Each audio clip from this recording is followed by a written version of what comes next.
Public transportation was on the agenda at City Hall yesterday. Transportation was, yes. Getting around the transportation. Public was invited to voice its opinion on the future of Edmonton Transit, as we hear from Shane Jones.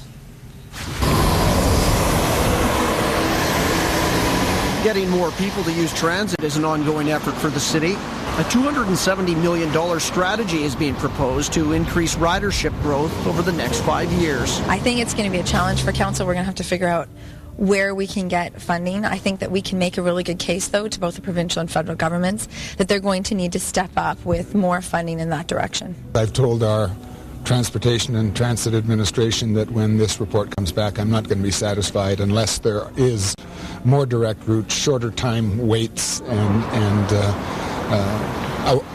a much more positive way to get our citizens to major LRT lines. Over the next 5 years, Edmonton's population growth is projected to be 16%. Suburban population growth by 60%. To accommodate, ETS will need at least 230 more buses. But more buses may mean too much service for some, like in the Woodcroft neighborhood. There's 167 buses cutting through our community on a local road, and that's way more than the 2,500 people who live in Woodcroft could possibly use in one day.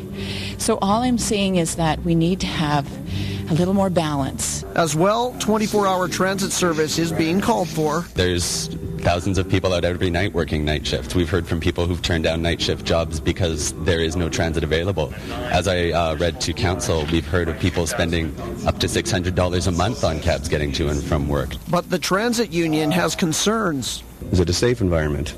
I believe it's a safe environment for the people on the buses that normally ride them. It can quickly change when these people come out of those pubs or clubs and board the buses and decide to take it over. So my concern is always going to be the safety of both our member operators and the passengers on those buses. No decisions were made today. Council will look at the transit agenda again at a later date. Shane Jones, Global News. To implement 24-hour bus service, it would cost the city about $13 million for the first year. There's a long way to go before you get to 24-hour service.